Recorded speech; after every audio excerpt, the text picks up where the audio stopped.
सूरज ने दिया अपने शुआब को ये पैगाम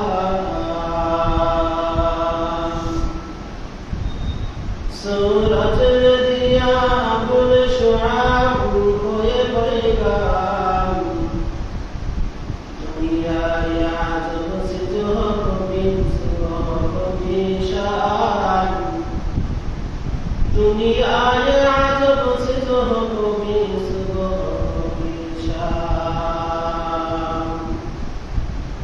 दुनिया में हो दुनिया का तलबगार नहीं हो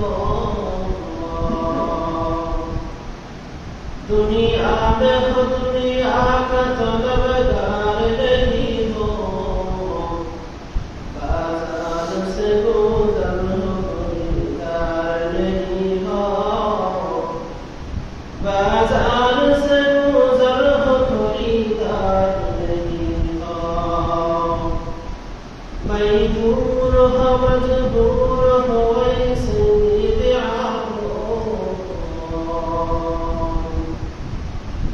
मैं दूर हो मजबूर हो ऐसे दीदार दिखाते नहीं आवाज सुना दो दीदार दिखाते नहीं आवाज मैं सूरत यूसुफ के नहीं सहने वाला मैं सूरत यूसुफ के नहीं सहने वाला मैं किसके मानंदे नहीं आशिक लैला मैं किसके मानंदे नहीं आशिक लैला मैं आशिक मौलाए मेरा इश्क दवाना मैं आशिक मौलाए मेरा इश्क दवाना ये झूला जहाज से जल्दी से उजाला ये झूला जहाज से जल्दी से उजाला अल्हम्दुलिल्लाह अल्लाह ताला दरबारे ও কোটি শুকরিয়া ও সুজুদ যে মহান মালিক আজকে পবিত্র জুমার দিন আমাদেরকে ভালোবেসে মহব্বত করে আল্লাহ তাআলা পবিত্র ঘরে আসার জন্য তৌফিক দিয়েছেন এই জন্য মহান মালিকের দরবারে শুকরিয়া আদায় করি আলহামদুলিল্লাহ 114 নম্বর 114 সূরা থেকে আমি যে আজকে সূরা তেলাওয়াত করেছি সূরা আল-আনকাবুত 109 নম্বর সূরা 114 সূরা থেকে এটা 109 নম্বর সূরা এই সূরাটা আয়াত আছে 6টা এই সূরার মধ্যে আয়াত আছে কয়টা 6টা এই সূরাতে শব্দ আছে আমরা যারা বাংলা মোটামুটি পড়ছি তারা যদি কয়েকটা অক্ষর মিলে একটা শব্দ হয় আর কয়েকটা শব্দ মিলে একটা বাক্য হয় এদিকে আমরা মোটামুটি জানি ঠিক কোরআন শরীফে কয়েকটা হরফ মিলে একটা শব্দ হয় কয়েকটা শব্দ মিলে একটা আয়াত হয় তো এরকম সূরাতুল কাফিরুন আয়াত আছে কয়টা 6টা এগুলো মনে রেখে কেন এই সূরাগুলো সাধারণত মাগরিবের নামাজে দিয়ে তেলাওয়াত করা হয় সাধারণত মাগরিবের নামাজে সূরাগুলো তেলাওয়াত করা হয় আবার আমরা বেজরের নামাজ সুন্নতের নামাজে তেলাওয়াত করি আয়াত আছে 6টা এই 6টা আয়াতের মধ্যে 18টা শব্দ আছে 6টা আয়াতের থেকে 18টা শব্দ আছে 18টা শব্দের মধ্যে 102টা হরফ আছে তাহলে বোঝা গেল এই সূরাতে আয়াত আছে 6টা শব্দ আছে 18টা অক্ষর আছে আলিফ বা তা অক্ষর আছে 102টা। সম্মানিত হাজিরিন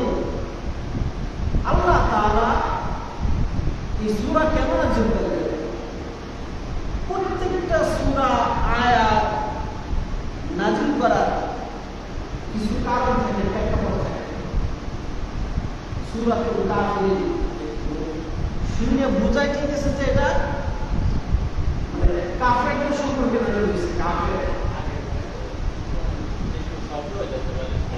যেহেতু কাফিরুন সূরার ভিতরে আছে, তাহলে বোঝা গেল সূরাতে কাফেরদের সম্পর্কে সূরাটা নাজিল হয়েছে।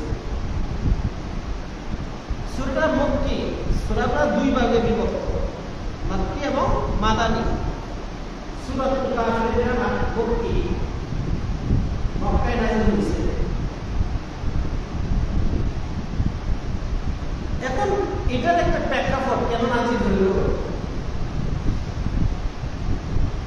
আল্লাহর হাবিব দ্বীনের প্রচার করতেছেন,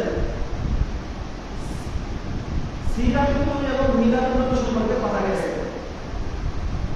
আমি সিরাতুল এবং মিলাদুল সম্পর্কে কথা বলছি। তাহলে 40 বছর বয়সে আল্লাহর হাবিবের কাছে ওহী আসে। 40 বছরের আগ পর্যন্ত আল্লাহর হাবিবের কাছে কি আসে নাই? ওহী আসে না। আল্লাহ তাআলার পক্ষ থেকে কোনো বিধান আসে না। আল্লাহর পক্ষ থেকে কোরআন শরীফের একটা আয়াত নাযিল হয় 40 বছর বয়সের আগ পর্যন্ত। আল্লাহর হাবিবের যখন বয়স 40 বছর হয়েছে তখন ইকরা বিসমি রাব্বিকাল্লাযী খলাক এই আয়াতটা প্রথম নাযিল হয়। কয় বছর বয়স হওয়ার পর? 40 বছর বয়স হওয়ার পর নবুয়ত আসে, নবী। এই 40 বছর বয়সে এবার কি আসে? বিধান আসে। এর আগ পর্যন্ত শরীয়তের কোনো বিধান আসে না। মানুষ দাওয়াত দিতে যে এই কথাটা আসে না। এরপর থেকে আসে মানুষের দাওয়াত। 40 বছর বয়স থেকে নিয়ে 63 বছর বয়স আল্লাহ হাবিব 63 বছর বয়সে দুনিয়া থেকে বিদায় নেন। তাহলে এই 23 বছর জিন্দেগি আল্লাহ হাবিবের কোরআন নাযিল হয়েছে। 23 বছর। তার মধ্যে মক্কা 10 বছর আর মদিনায় 13 বছর। এই হলো 23 বছরের জিন্দেগি কোরআন আসার পর। কোরআন নাযিল হওয়ার পরে তো আল্লাহ হাবিব দাওয়াত দিতেছেন।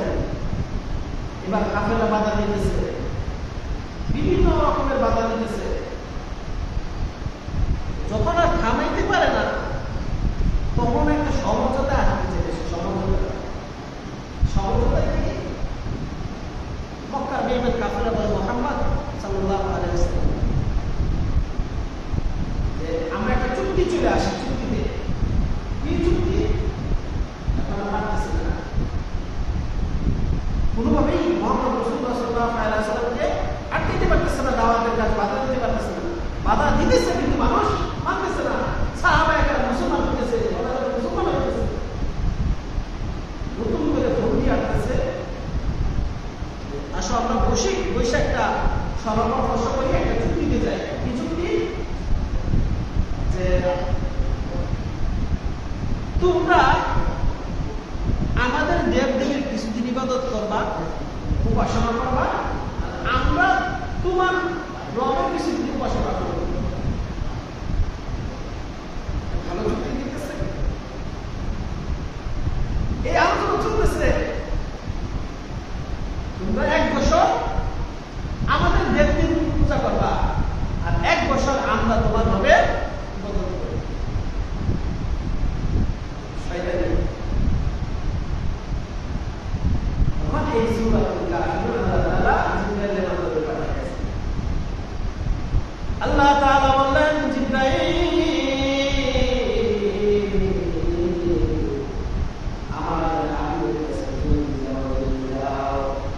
আমার হাবিবের কাছে সূরাতুল কাফিরুন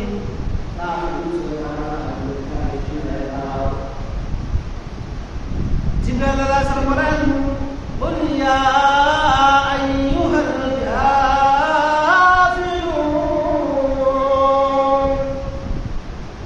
হে কাফেররা,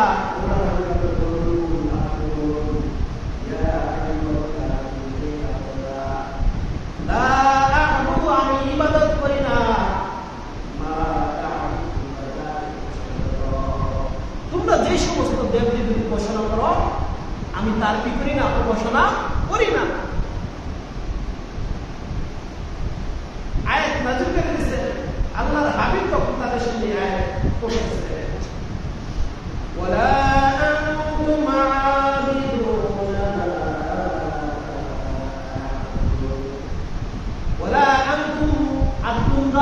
ইবাদত করো না, আর ইবাদত করো না,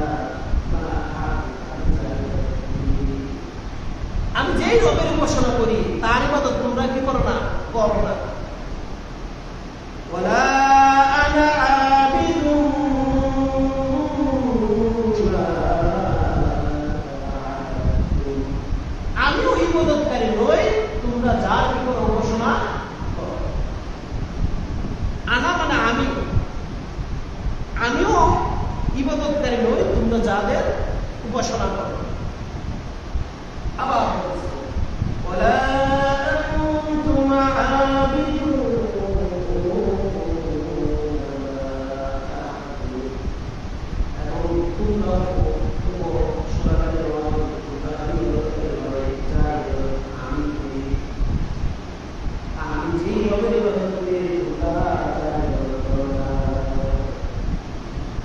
লাকুম দীনুকুম ওয়ালিয়া দীন, তোমাদের কর্মফল।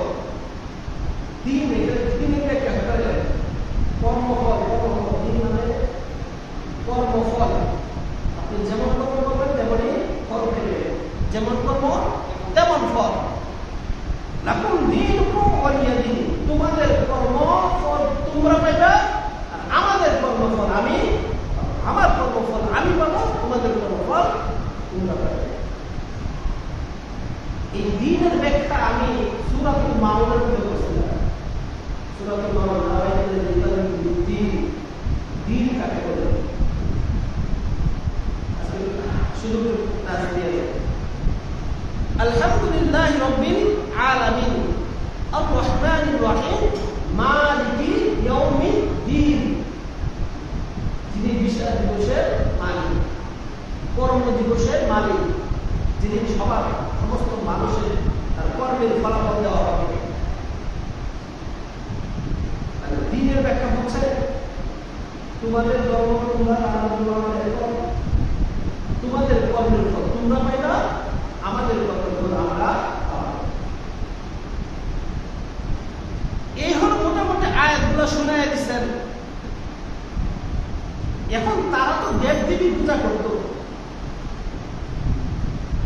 এই দেব দেবী মূর্তি পূজা কোথায় থেকে আসলো, উৎপত্তি কোথায় থেকে শুরু হয়, কখন থেকে মূর্তি পূজাটা শুরু হয়, কবে থেকে মূর্তি পূজা কোথায় থেকে আসছে, কিভাবে আসছে, এই বিষয়টা আমরা সবাই জানি না। মূর্তি পূজাটা শুরু হলো কখন থেকে, কিভাবে শুরু হয়েছে।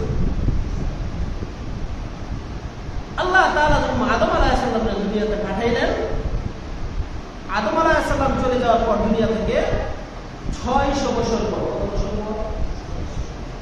মনে রেখে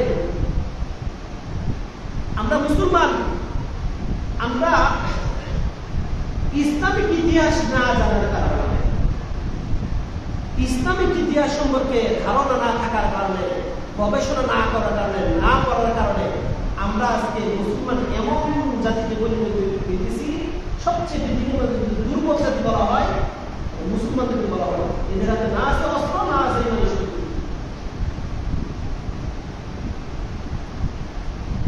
ইতিহাস করেন। ইতিহাস এই উপমহাদেশ ইংরেজরা শাসন করতে 200 বছর, এটা তো তার মোটামুটি। এই ইংরেজদেরকে কারা তাড়াইছে, এই দেশ থেকে কারা তাড়াইছে, ইতিহাসটা করেন না। এই ইতিহাস করতে আপনারা রাজি না।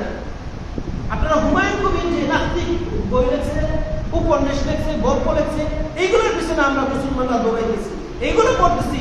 কুরআন এবং হাদিস নিয়ে পড়তেছি না, আল্লাহর হাবিবের জীবনে পড়তেছি না, সাহাবায়ে কেরামদের জীবনে পড়তেছি না, পূর্ববর্তী মুর্শিদের জীবনে পড়তেছি না, আগামীদের জীবনে পড়তেছি না। আমরা ছন্দ নিয়ে পড়ে আছি, নাটক নিয়ে পড়ে আছি। নাটক কিভাবে তৈরি হবে। ভারত মহাদেশ থেকে, উপমহাদেশ থেকে ইংরেজদেরকে এই দেশে কিভাবে তাড়াইছে, কারা তাড়াইছে, কিভাবে তাড়াইছে, কিসের মাধ্যমে তাড়াইছে, এই ইতিহাসটা পড়েন, তাহলে সব স্পষ্ট হয়ে যাবে। মুসলমান কাকে বলে, কি কত প্রকার, সব ইংরেজের টের পাইছিল। আপনি আমার মতো সাধারণ মানুষদের ইংরেজদের প্রতি তাদের সমস্যা নাই, টুপিগুলার প্রতি তাদের খুব সমস্যা। টুপিগুলা দেখলে তাদের শরীরগুলা জ্বলতে থাকে। লাল কুকুরের বাহিনীগুলা এই টুপিগুলা দেখলে, যাদের মাথায় টুপি আছে, এদেরকে দেখলে ওদের শরীর জ্বলতে থাকে। কারণ যখন এই দেশ শাসন 200 বছর শাসন করে, এরপরে যে মাইক দেখাইছিল, মাইক দিয়ে লাগছে না? শুধু এখানে না, আমরা আমাদের ইতিহাস পড়ি না, তারা ঠিকই ইতিহাস করবে। মায়ের কিভাবে গাইছিল? আল্লাহ হাবিব নিজে স্বয়ং 27টা যুদ্ধে অংশগ্রহণ করে। কয়টায়? 27টা যুদ্ধে আমরা স্বয়ং নিজ উপস্থিতিতে যুদ্ধ অংশগ্রহণ করে। আপনি আমি যুদ্ধের কথা শুনে জিহাদ, জিহাদে আল্লাহ হাবিব স্বয়ং নিজে যুদ্ধ অংশগ্রহণ করে। আর আপনি আমি জিহাদের কথা শুনলে লাল কুত্তার বাহিনীগুলো আমাদের মুসলমানদের উপর একটা তত্ত্ব লাগাইছে, জঙ্গি সংগঠন। আমরা মুসলমানদের ভিতরে এটি দিয়ে দিচ্ছে। আমরা মানে জিহাদ শুনলে মনে হয় যে জঙ্গি সংগঠন, জঙ্গি। জিহাদ মানে এটা, জিহাদ মানে পৃথিবীর মধ্যে যে অশান্তি ছিল, অশান্তি, গাজার নিরীহ বাচ্চাদের কালকের এক নিউজ শুনলাম, রংপুরে এক মুসলমান বোনকে 3 দিন মহিলা 2 দিন যাবত দর্শন করছে, 2 দিন যাবত দর্শন করছে। এরপরে কোনোভাবে এক সূত্র জায়গায় পরে ওখানে মানুষ উপস্থিত হয়েছে, ওই মুসলমান মার উপর নির্যাতন করছে, তার মেয়ের উপর নির্যাতন করছে, মেয়ের উপর যে নির্যাতনটা করছে, ওই মেয়ে উঠতে পারে না, বসা ছিল, উঠতে পারে না। কি বলবো বলে, নির্যাতন সহ্য করা যায়? আপনি বলেন, আপনি মুসলমান এই দেশে বাংলাদেশে বসবাস করতেছেন, কয়টা মন্দির ঘুরাইছেন আপনি? বাংলাদেশ থেকে ইতিহাস মুসলমানের মন্দির ঘুরাইছে, মন্দির বাঁচছে, এরকম ইতিহাস আছে? মুসলমানেরা মন্দির ভেঙে দিছে, হিন্দুদের সাথে ঝগড়া করে, এরকম ইতিহাস আছে? আপনার যদি মসজিদ দেখান।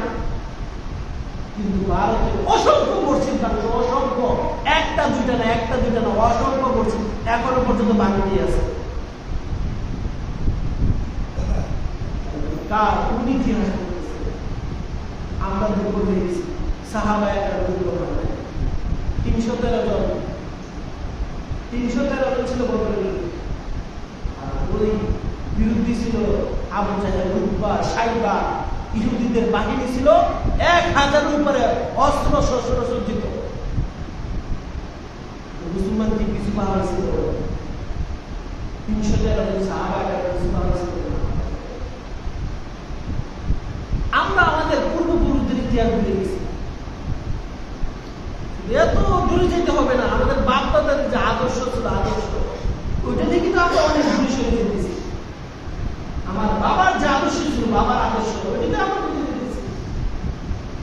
একটু আপনার বাবা বা দাদার কথা বলে চিন্তা করেন, ওনারা কখনো মানুষের জিনিস মেরে খাইবে?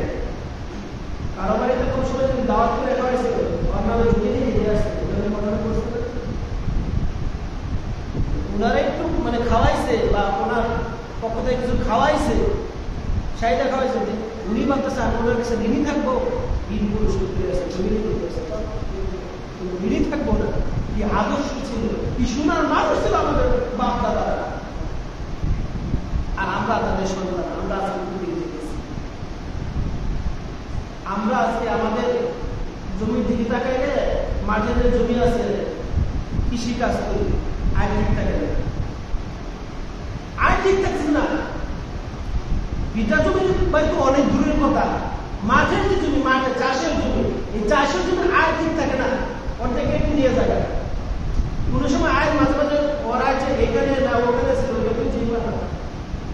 হঠাৎ করে দেখা যায় তারা আছে ওখানে, আর 2 হাতে চলে আসে। বিশেষ করে বন্যার সময় যখন আয়গুলো ভেঙে যায়, ওই সময় সমস্যাটা বেশি করে, সুযোগটা কাটে যায়। এই 1 বিঘা 2 বিঘা হাতের জমি নিয়ে কি করবে? আসলে মাটি এই সমস্ত জমি দিয়েছে, সমস্ত জমি নিয়ে আমরা গাড়ে বসায় গাড়ে জুলাই দিবে, অন্যদিকে আলোচনা চলে দিয়েছে।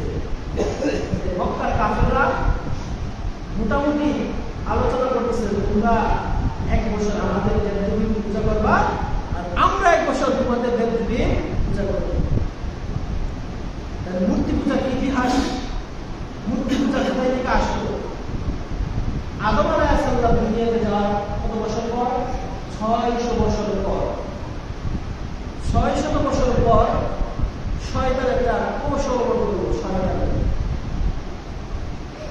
শয়তান মানুষের কাছে নেক্সট রেতে আসে হুজুরের সুরে।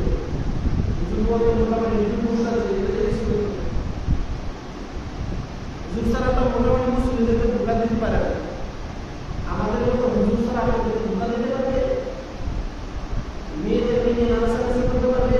বলে একজন মহিলা মানুষের বিশ্বাস কে হবে? একজন মহিলা, যে মহিলা তার পিঠে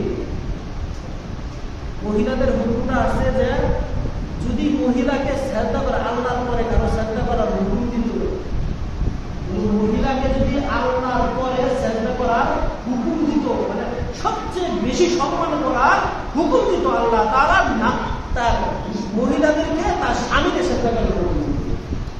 আল্লাহর পরে যদি শ্রদ্ধা করার কোনো হুকুম থাকতো তাহলে মহিলারা কাকে শ্রদ্ধা করতো? তার স্বামীকে শ্রদ্ধা করার হুকুম দিত আল্লাহ। তাহলে আল্লাহর পরে মহিলার জন্য আল্লাহর পরে স্বামী স্থান, স্বামী স্থান। এই মহিলা নিজের স্বামীর রেখে আরেক কিছু গেছে, ও কত বিষয়টা বুঝছেন? একজন মহিলার জন্য পুরুষ যাবে তার পিসাব বা হুজুর হচ্ছে যেখানে সংশোধন হওয়ার জন্য সে যাবে, যে সে সংশোধন হয়ে আসবে, নিজের সংশোধন হয়ে পরিবারের সংশোধন করবে। এই যে নিয়ম, নিজের সংশোধন হবে, পুরুষ যে বাবা, পুরুষ তার স্বামী সংশোধন হয়ে আসবে, যে ভুল করতেছিল সে ভুল করতে গিয়ে ফিরে আসবে এবং পরিবারকে শিক্ষা দেবে, তার স্ত্রীকে শিক্ষা দেবে, তার সন্তানদেরকে শিক্ষা দেবে।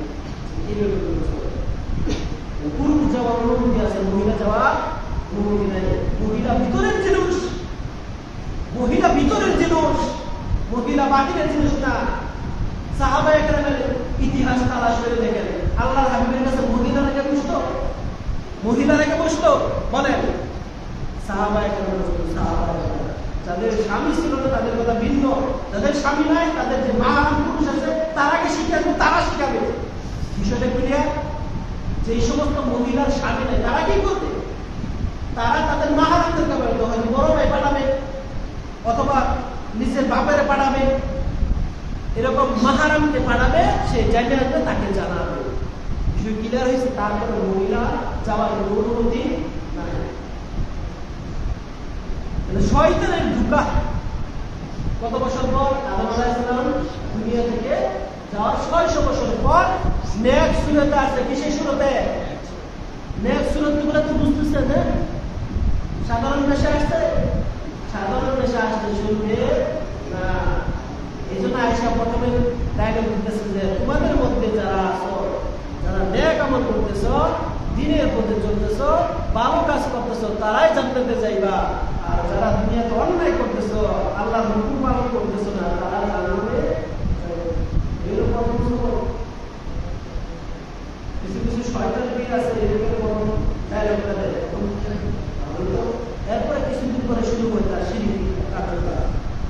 কিছুদিন যাওয়ার পর পরে মোটামুটি তার শিরকি কার্যকলাপ শুরু হয়ে গেছে। তার সামনে পাশে মাথায় স্যান্ডেল দিতেছে, ও যাকে আবার স্যান্ডেল দিয়ে গেছে, তাকে এসে বলে স্যান্ডেল দিতেছে, তারপরে মহিলারা আসতেছে, এগুলো বদমাশ করে। মহিলাদের মার সম্মানের, আমার মারা থাকবে ঘরে, আমার বাবারা তাদেরকে দিন শিখাবে, বাবাকে দিন শিখে আসবে আর মাকে দিন শিক্ষা দেবে। দ্বিতীয় কথা ইসলাম এটাই সমর্থন করে, বাহিরে মহিলা যাওয়ার জন্য ইসলাম সমর্থন করে না। যাই হোক, 600 বছর পর ইংলিশ আসছে, মানুষের কাছে আসে, তোমরা এভাবে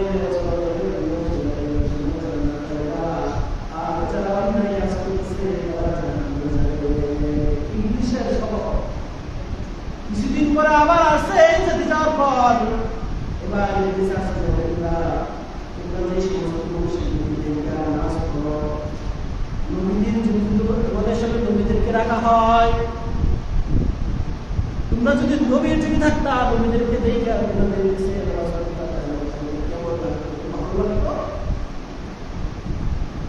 ওদের নবী যে ছিল ওনার সাথে নামাজ পড়তা, ভালো লাগতো। ওনাকে তোমরা দেখো না, হা দেখছি, ওনার চেহারা কেমন ছিল, ওনার চোখ কেমন ছিল, ওনার মুখ কেমন ছিল, উনি উঁচা কত ছিল, স্বাস্থ্য বডি কেমন ছিল বলে তোমরা জানো না।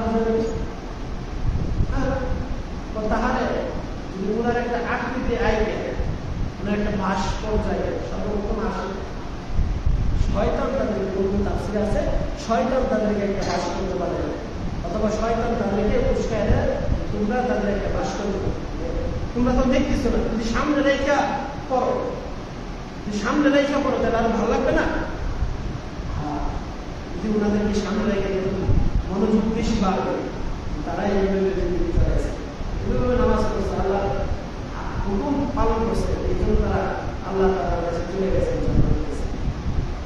এরকম একটা শয়তান মোটামুটি ওষুধখানা তাদেরকে একটা প্রবণতা দিয়ে দেয়। শয়তান তাদেরকে একটা বাস করতে পারে পরে দেখে দেখে মোটামুটি কি করে শয়তান, এখন তারা কাজ ইবাদত করতেছে, আল্লাহ ইবাদত করতেছে, কিন্তু সামনে গিয়ে ওই ভাস্কর্য, সামনে ভাস্কর্য ইবাদত করতেছে না। ওরা কি ভাস্কর্যের ইবাদত করতেছে? মূর্তির ইবাদত করতে, ভাস্কর্য মানে স্পষ্ট ভাষায় মূর্তি, তারা কি মূর্তির ইবাদত করতেছে না। মূর্তি সামনে রেখে ইবাদত করতেছে কার? আল্লাহ। এই প্রজন্ম মোটামুটি চলে গেছে, আস্তে আস্তে এরপর আরেক প্রজন্ম আসছে, এরা দেখে যে এই সামনে রেখে জিজ্ঞেস করছে কি বলবো, কি ইবাদত করবো, এরপর একইভাবে মোটামুটি অনেক লম্বা কথা না, একবারে সবকিছু করে বলবে 12 বছর। প্রথম আস্তে আস্তে তারা মূর্তি পূজায় লিপ্ত হয়ে যায়। তারা এসে তো সামনে রেখে ইবাদত করতে পারে আল্লাহ। এবার এর পরবর্তী প্রজন্ম আয়সা এবার আল্লাহ মূর্তিকে শ্রদ্ধা করা শুরু করে, সামনে মূর্তি কিনে মূর্তির সামনে শ্রদ্ধা করা শুরু করে। আর অনেক দেশ আসতেছে ইব্রাহিম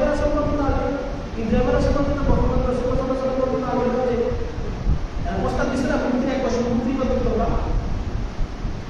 যাই হোক, অনেক লম্বা কাহিনী, এরকম 1200 বছর কাইতে যায়। কত বছর? সারা পৃথিবীতে তখন মূর্তি পূজা শুরু হয়ে যায়।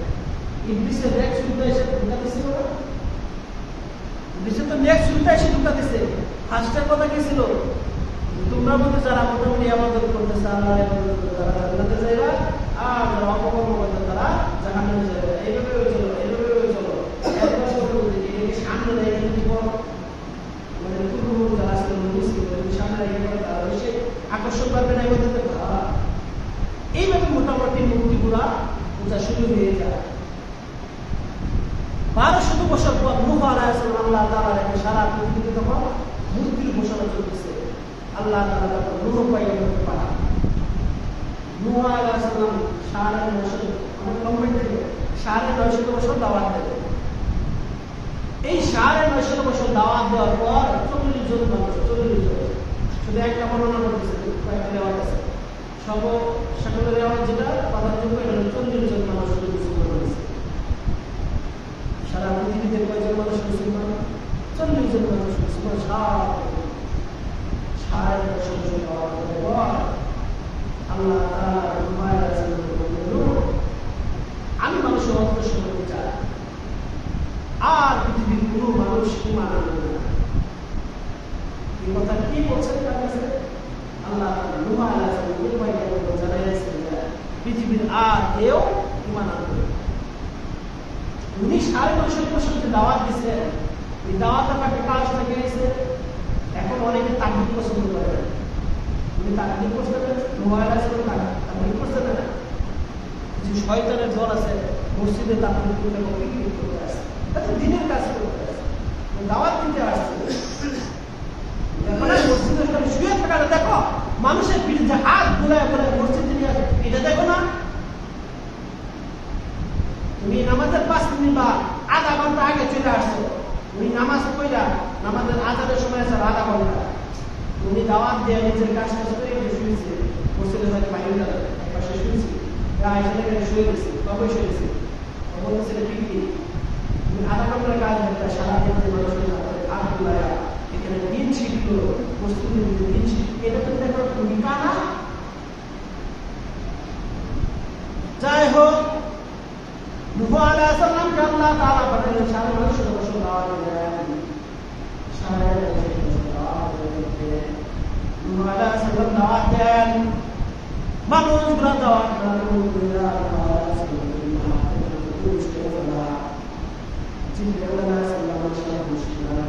ভিতরে সামনে আমার নিজের কাছে সমস্যা হয়ে গেছে,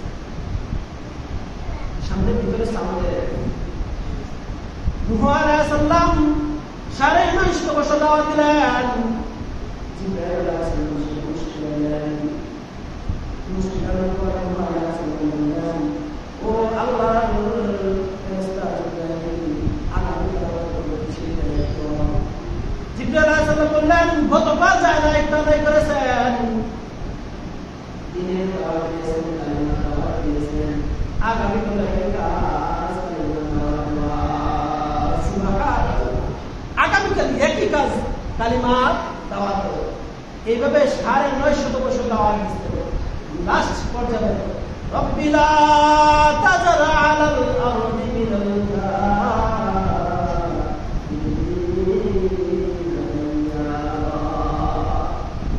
লাস্ট পর্যায়ে হাত তুলে দিয়েছে, মায়ের কাছে গিয়ে আর শুরু করতে পারে না।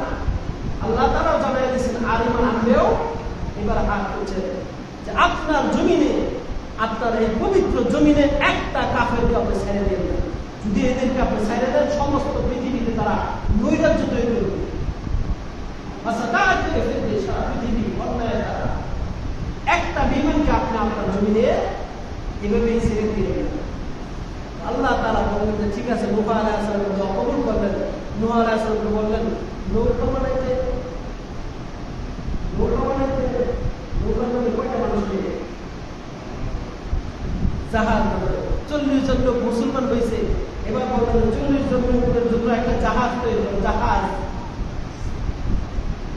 নৌকার মধ্যে 40 জন লোক নেবে, আর পৃথিবীর যত সৃষ্টি আছে প্রত্যেকটা জুড়াই উঠাবে এর জন্য কি তৈরি করলেন? এরকম ভাবে একটা জাহাজ তৈরি করো, এই ঘোষণা করলেন।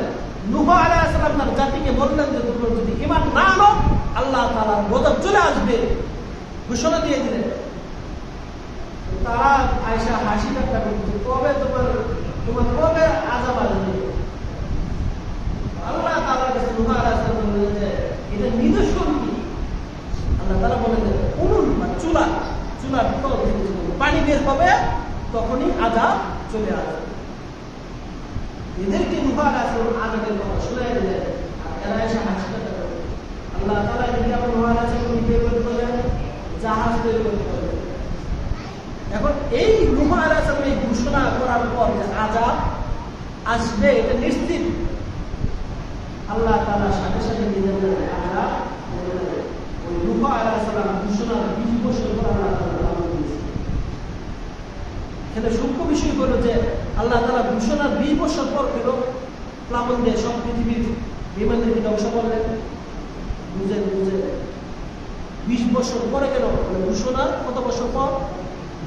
ঘোষণার বন্যা প্লাবন আসবে, আল্লাহর আযাব আসবে, এই আযাবের ঘোষণা করার পর কত বছর পর আল্লাহ আযাব দিয়েছিলেন? 20 বছর পর। কেন? তখন ছোট ছোট বাচ্চারা ছিল, তখন ওই সমাজে কি ছিল? ছোট ছোট বিমান করতে ছোট ছোট বাচ্চা ছিল, বৃদ্ধ ছিল, বাবারা ছিল। আল্লাহ যখন যুদ্ধে গেছে তখন ছোট বাচ্চাদেরকে মারা না, বয়স্ক লোকদেরকে মারা না, ওই 20 বছরের মধ্যে আর কারো ঘরে সন্তান জন্ম হয় না। আমাদের মধ্যে আমাদের সমাজে এমন কিছু লোক আছে যে ওরা হাজার বোঝাবেন তারপরে সে বুঝবে না, হাজার বোঝাবেন তারপরে সে বুঝতে পারবে না। 20 বছর পর্যন্ত তাদের মধ্যে কি হয় নাই? সন্তান হয় নাই।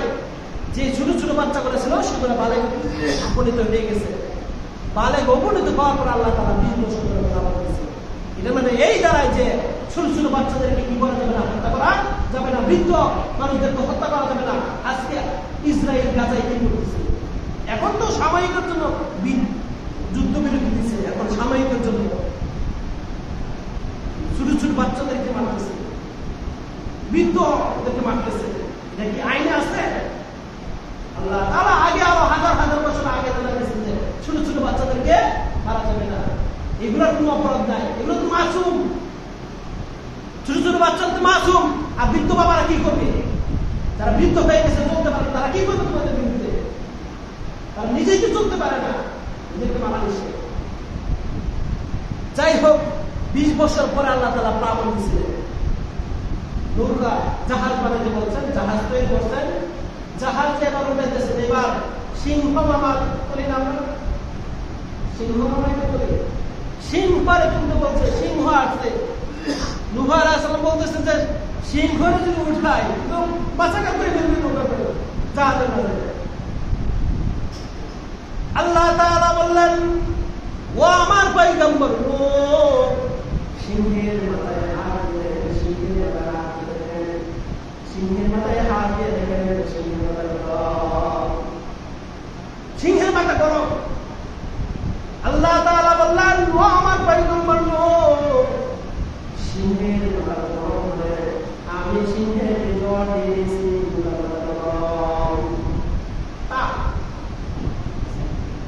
সর্বপ্রথম পৃথিবীতে জল আসে সিংহের মাধ্যমে। সিংহের জল হয় সর্বপ্রথম পৃথিবীতে। আরো অনেকে দেখছে, মনে রাখবে, সর্বপ্রথম জল আসে কিসের মাধ্যমে? নূহ আলাইহিস সালামের যুগে সিংহের মাধ্যমে। তো সিংহের যখন মানুষের যখন জ্বর হয় তখন বুঝতে ভালো লাগে। মোটামুটি জ্বর হয়েছিল আরো 2 সপ্তাহ আগে, মনে হয় যে 2 সপ্তাহ আমি আসতে পারি। এখনো পর্যন্ত হাজার তেমন ছাড়ে নাই, যাদের মোটামুটি হয়েছে 1-2 মাসের আগে ছাড়ে না, তার শরীরে একটা প্রভাব থেকে জ্বরে। তাহলে সিংহকে আল্লাহ তাআলা জ্বর দিয়েছেন, যে আর কোনো কিছু করতে পারে না, নিজে তো ঠিক নাই। সর্বশেষ গাধা উঠেছে, গাধা সর্বশেষ কে? নূহ আলাইহিস সালাম নৌকায় সর্বশেষ কে উঠলো? গাধা। গাধা গাধা তখন, এখন গাধার মোটামুটি ইতিহাস জানলে গাধা তো গাধায়, গাধা তো গাধায়, তার চেয়ে আরো অবস্থা আছে। গাধা সর্বপ্রথম উঠে গাধার লেঙ্গুলো আরেকজন ধরে রাখছে, ওগুলো মিস্টার ইংলিশ। গাধার লেঙ্গুলো ধরে রাখছে কে? মিস্টার ইংলিশে ধরে রাখছে, গাধার লেঙ্গুলো আছে। নূহ আলাইহিস সালাম বলেন তুমি গাধার লেঙ্গুলো ধরে রাখছিস, ওই গাধার লেঙ্গুলো ধরছিস। আর কারণ ধরতে পারে না? গরু উঠছে, সিংহ উঠছে, হাতি উঠছে, এই লেঙ্গুলো ধরতে পারে না, তুই গাধার লেঙ্গুলো ধরছিস। আমি জানি না, আল্লাহ তাআলার কাছে নূহ আলাইহিস সালাম জিজ্ঞাসা করলেন, মানে বলল যে এই প্লাবনে সব জায়গা সব ধ্বংস হয়ে যাবে, সব ধ্বংস হয়ে যাবে। যাই হোক, তারা উঠে গেছে। এদিকে আরো অনেক লম্বা ঘটনা আছে। এই যে নূহ আলাইহিস সালামের যুগে এরা যে মূর্তি উপাসনা করত, এরকম 5 জন ব্যক্তি ছিল। 5টা নাম আছে, ওয়াদু, সুওয়ালুন, এরকম 5 জনের নাম আসছে। এই ব্যক্তিগুলো ছিল ওদের মধ্যে খুব ধার্মিক এবং আল্লাহওয়ালা, খুব ধার্মিক এবং আল্লাহওয়ালা, অন্যায় জীবনে কোনোদিন করে না। এদের ভাস্কর্য মানে বেড়াই। যাই হোক, এভাবে লম্বা সময় নূহ আলাইহিস সালামের যুগে আসছে। তো সর্বশেষ ইবলিসে উড়াইছে সারা পৃথিবী প্লাবনে শেষ। সারা পৃথিবী প্লাবনে শেষ। আমাদের এই বাংলাদেশে সারা পৃথিবীতে নূহ আলাইহিস সালামের নৌকা 6 মাস পর্যন্ত ঘুরছে। সারা পৃথিবীতে কত মাস ঘুরছে? 6 মাস পর্যন্ত নূহ আলাইহিস সালামের নৌকা ঘুরছে। 6 মাস পর যদি পাহাড়ে গেল, সারা পৃথিবী যতটুকু পাহাড় আছে, পাহাড়ের প্রায় 15 ফুট, পাহাড়ের পৃথিবীতে সবচেয়ে বড় পাহাড়ের প্রায় 15 থেকে 12 ফুট পানি পাহাড়ের নিচে উঠে আছে। নিচে দিয়েও পানি, আবার উপর দিয়েও পানি, নিচ দিয়েও পানি, আবার উপর দিয়েও পানি। লাগাতার কোনো কোনো তাফসীরে আছে 40 দিন পর্যন্ত শুধু মুষলধারে বৃষ্টি হচ্ছে, মুষলধারে বৃষ্টি হচ্ছে, আর নিচ দিয়েও পানি হচ্ছে। সারা পৃথিবী প্লাবন। তো এই প্লাবন শেষ হয়েছে। এই ফাঁকে আরেকটা কথা বলে রাখি, এই প্লাবনের সময় যখন নূহ আলাইহিস সালাম নৌকা ঘুরতেছিল, ঘোরার সময় দেখে যে কাবা শরীফের যে আকৃতি, কাবার মক্কায়, এই কাবা শরীফের পাশে গিয়ে 7টা চক্কর দিচ্ছে। কয়টা? 6 চক্কর দিচ্ছে। প্লাবনের সময় আল্লাহ তাআলা তার কাবার রাখে নাই, তওয়াফকারী বন্ধ রাখেন, কাবা তওয়াফকারী বন্ধ রাখেন নাই।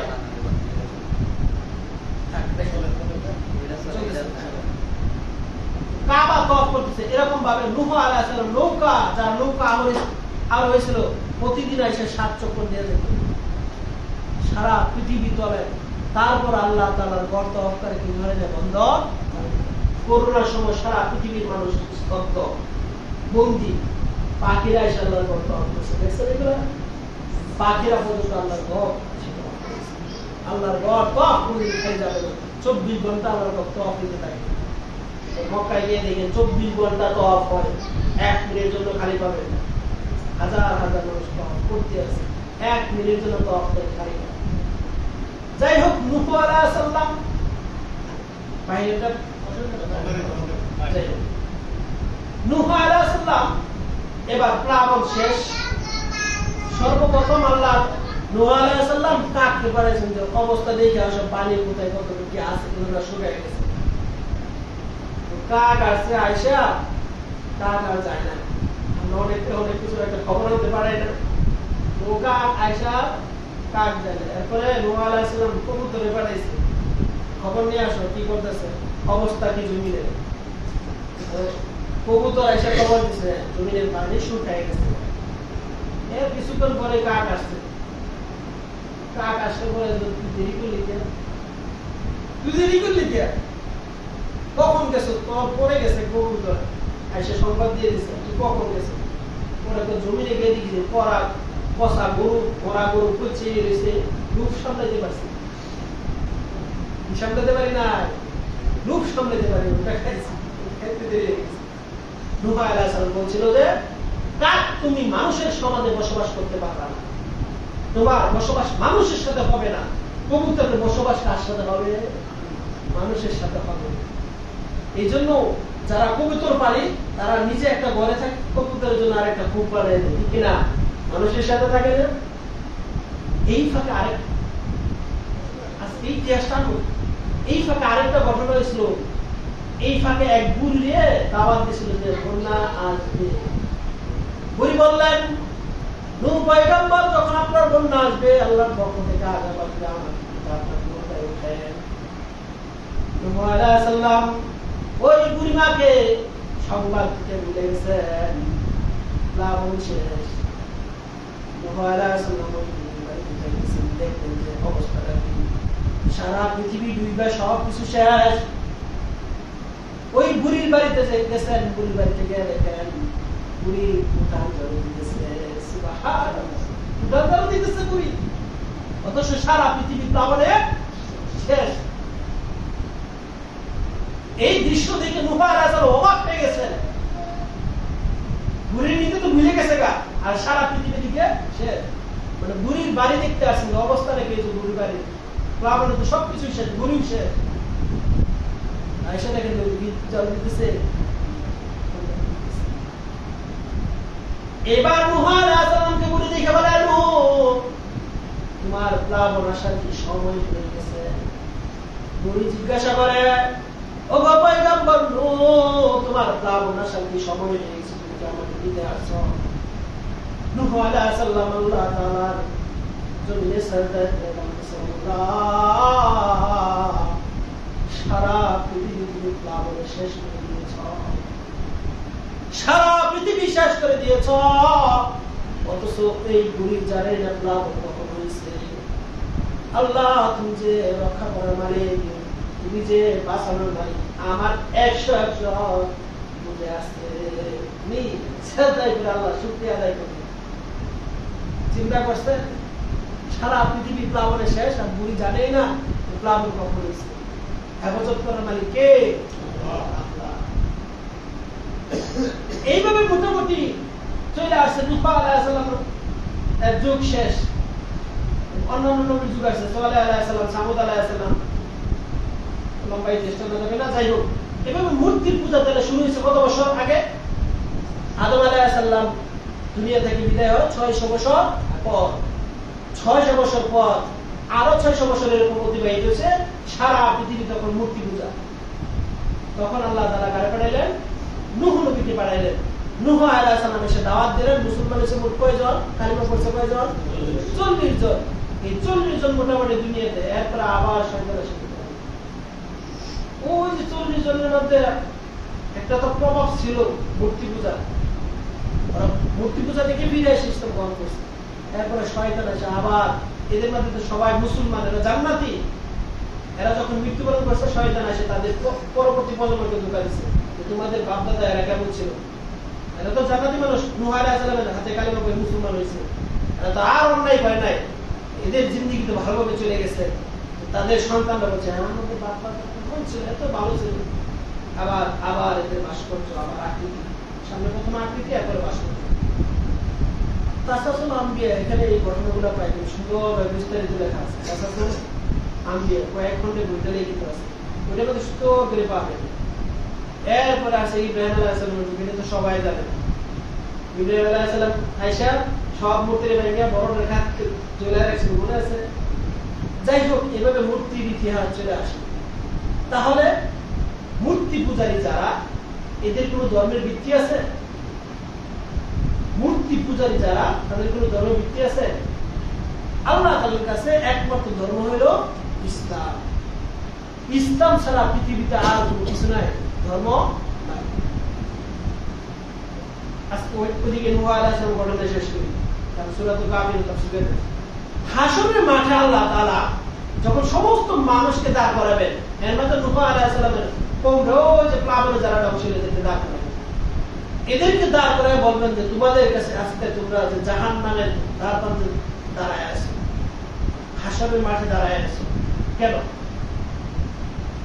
এই যে ভয়াবহ অবস্থায় পরিস্থিতি দাঁড়ায় আছো, আজকে তোমাদের নাম জাহান্নামে কেন? তোমাদের নিষ্ঠা জাহান্নামে কেন? তোমাদের কাছে কোন পয়গম্বর আসে নাই? তারা বলবে না, আসে। যারা প্লাবনে মারা গেছিল এরা বলবে না, আসে নাই, অস্বীকার করবে।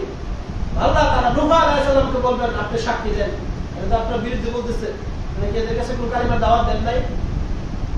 নূহ আলাইহিস সালাম বলবে যে আপনি তো নিজেই স্বয়ং সাক্ষী, আর কোন সাক্ষীর দরকার আছে? আল্লাহ তাআলা বলবেন আমি সাক্ষী থাকলে হবে না, আমি সাক্ষী থাকলে হবে না, মানুষের বিপক্ষে মানুষ সাক্ষী থাকতে হবে, এটাই তো নিয়ম। আদালতে গেলে যদি আল্লাহর কসম করে দেন, আল্লাহর কসম এটা আমি করি না, মানবে কেউ? প্রমাণ লাগবে। আর একজন সাক্ষী লাগে না, একজনের বিরুদ্ধে আরেকজনকে লাগে, সাক্ষী লাগে, সাক্ষী উপস্থাপন করে। নূহ আলাইহিস সালাম বলবেন আমার সাক্ষী হইল শেষ নবী মুহাম্মদ রাসূলুল্লাহ সাল্লাল্লাহু আলাইহি ওয়াসাল্লামের উম্মত। সুবহানাল্লাহ, মুহাম্মদুর রাসূলুল্লাহ সাল্লাল্লাহু আলাইহি ওয়াসাল্লাম উম্মতকে সাক্ষী বানাবেন নূহ আলাইহিস সালাম তার কওমের বিরুদ্ধে, নূহ আলাইহিস সালামের কওমের বিরুদ্ধে। এই মুহাম্মদ আমরা সাক্ষী দিব যে হ্যাঁ নূহ আলাইহিস সালাম তার দাওয়াত দিয়েছিল। কিভাবে? এটার দ্বারা আল্লাহ তাআলা হাশরের মাঠে মুহাম্মদুর রাসূলুল্লাহ সাল্লাল্লাহু আলাইহি ওয়াসাল্লাম উম্মতের শ্রেষ্ঠত্ব দান করবেন, এবং মুহাম্মদুর রাসূলুল্লাহ সাল্লাল্লাহু আলাইহি ওয়াসাল্লামের শ্রেষ্ঠত্ব সমস্ত নবীদের উপর তখনও হাশরের মাঠে আল্লাহ তাআলা দিবেন। এবং শেষ নবীর উম্মত আমাদেরকে হাশরের মাঠে সমস্ত নবীর উম্মতের মধ্যে মর্যাদা দিবেন হাশরের মাঠে, এটার দ্বারা প্রমাণ।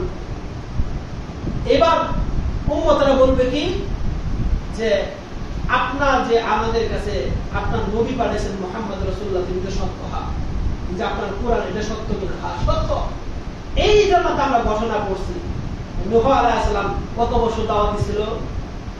কোরআনে কত বছর দাওয়াত দিছিল? 950 বছর দাওয়াত দিছিল, কিন্তু 40 জন ছাড়া আর কেউ ঈমান আনে নাই। এটা আমরা কোথায় পেয়েছি? আপনার কোরআনে পেয়েছি। সুতরাং আপনার কোরআন যদি সত্য হয় তাহলে আমরা যেটা জানছি এটাও সত্য। আজকে আমরা সাক্ষী দিতেছি যে নূহ আলাইহিস সালাম 950 বছর কি দিয়েছে? দাওয়াত। আল্লাহ তাআলা এই শেষ নবীর উম্মতের সাক্ষী গ্রহণ করে এরপর ফয়সালা। এই জন্য মূর্তি পূজার শেষ করবে, এই মূর্তি পূজার ইতিহাসটা কত বছর? আদম আলাইহিস সালাম যাওয়ার 600 বছর পর এই শুরু হয়েছে। এই শুরু হয়েছে আস্তে আস্তে। কাবা শরীফে তখন কয়টা মূর্তি? 360টা। সাফা এবং মারওয়া দুই পাহাড়ে দুই মূর্তি। সাফা এবং মারওয়া তখন তারা এই মূর্তির সামনে গিয়ে সিজদা দেয়, মূর্তির সামনে গিয়ে জবাই করে, মূর্তির নামে মান্যত করে।